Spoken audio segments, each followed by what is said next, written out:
Hello and welcome back to another video. So today Fu Xuan came out.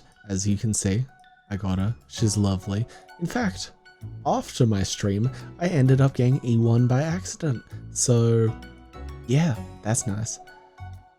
So you're probably here because you're wondering, is Fu Xuan good? Well, yeah, she's pretty good. Like, have you looked at the Pridwin tier list? Like S+, S+, S+? Yeah, she's good, okay? So, with that out of the way, let's just talk about how good she is, because I think S+ is in a way an underestimate of how good she actually is.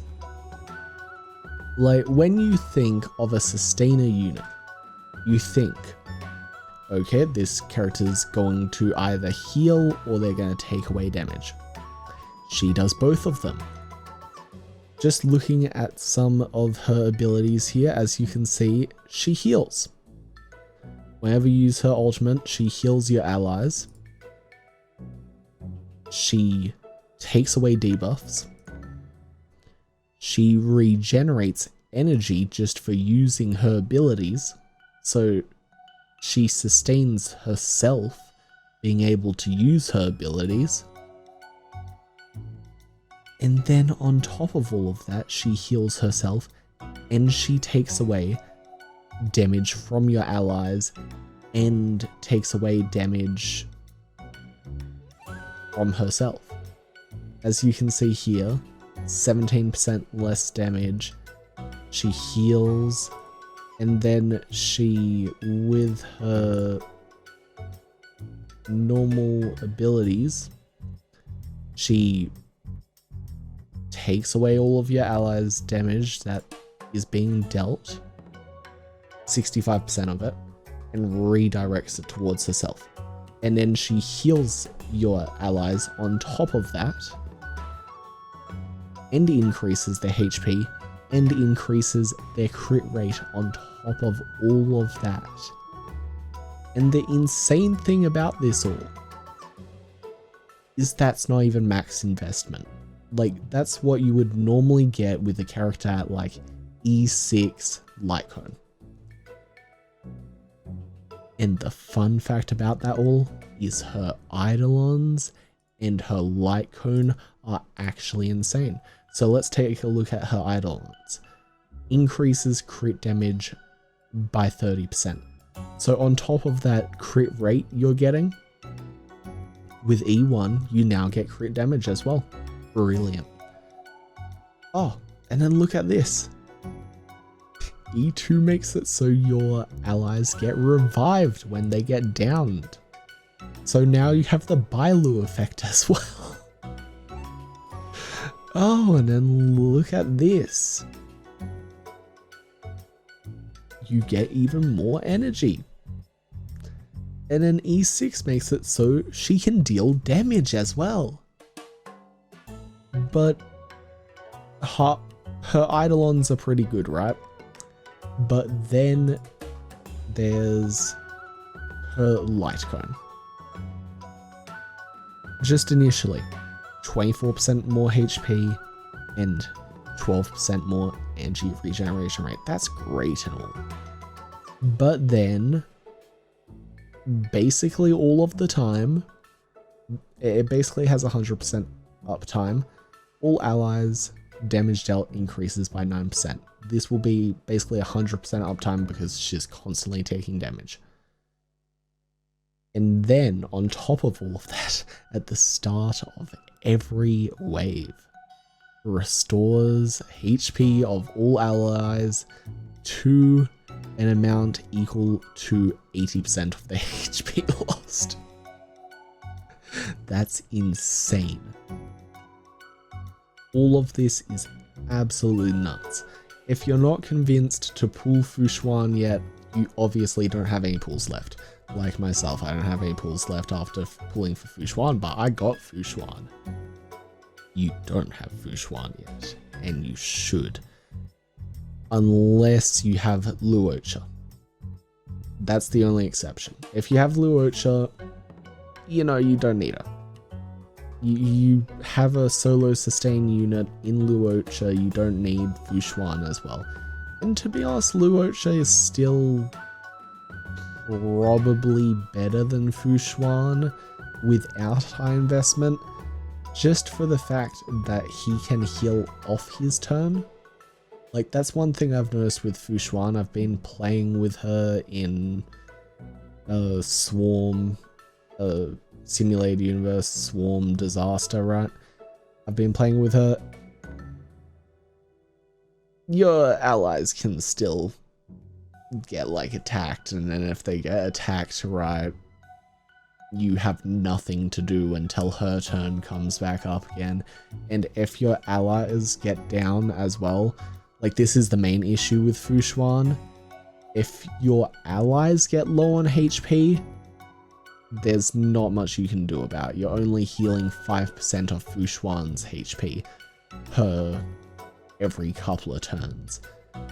And eventually, after Simulated Universe is the prime example of this, eventually the enemies will whittle down your HP slowly to the point where you get one shot eventually. And there's not much you can do to prevent that unless you play extremely well. Like, Fu Xuan is a character that you are going to need to know when to use her abilities and stuff, and make sure that you're keeping her uptime good. Like, you're going to need to be using her ult as often as possible. Now, the thing is, for me, right, the reason this is an issue is because, as you can see, my Angie regeneration rate is only 100%. You need an Angie regeneration link rope, right? If you have this, you will basically be able to have, you know, probably 100% uptime on that ult, and they'll make it so you don't have that issue anymore. It is a 135 Angie cost, though. That's a lot. To get that amount of Angie, it takes a bit. And that's why you need the Angie regeneration rate. If you have Angie regeneration rate, you're peachy, you're good. Everything else should be HP, basically. You should be going for HP on basically everything else. And a little bit of speed if you want to use this set. If you don't want to use this set, then you're going to need a little bit of effect res. This is her second best set. So, you know, but you don't really need to buff your allies. That's just like an added bonus. If you get to a certain point in your artifacts where you can do that, that's ideal though. Now, I am doing that right now, just having the speed, so I get that buff while I'm still searching for a better link rope, because I don't believe I have... Yeah, this Angie regeneration rate link rope is just kind of trash. Like, I don't really want to use this because it is so bad. Like... Oh, this one's actually pretty good. Oh, it's for the other set. Yep, and that's the issue right there. You're like, you don't have the artifacts you need for this character to be completely optimal at points. But the great thing about this character is just to use her, you don't need any investment. For example, I was like doing my normal daily stuff by like running this kind of stuff just on auto. Fu Xuan, you don't even need to have artifacts on her for you to sustain on something like that. It's only when you get into harder content that Fu Xuan starts to struggle a little bit to sustain you, and it's only really when you have to do multiple encounters one after the other and you keep taking damage over and over. Fu Xuan long-term in a fight is very hard to keep sustained. But I think with investment and artifacts, it will be easier to keep her sustained. Now, apart from those first impressions, and well, that obvious negative, it's the best character that's probably been released on this game. Like, she's insane. With Jing Yuan, she's gonna be good. With Blade, she's gonna be amazing. Actually, she's gonna be even better with Blade. With Sealer, Silverwolf, and Lynx, she's gonna be insane because now we have the Mono Quantum team that is going to be nuts. Because now we have a team that doesn't matter. Like, you can just put it into any piece of content and it'll work.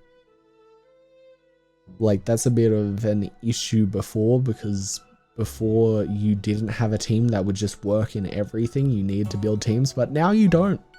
If you have Fu Xuan, you have Lynx, you have Sealer, and you have Silverwolf, congratulations, you beat the game. You can use it in anything, you win.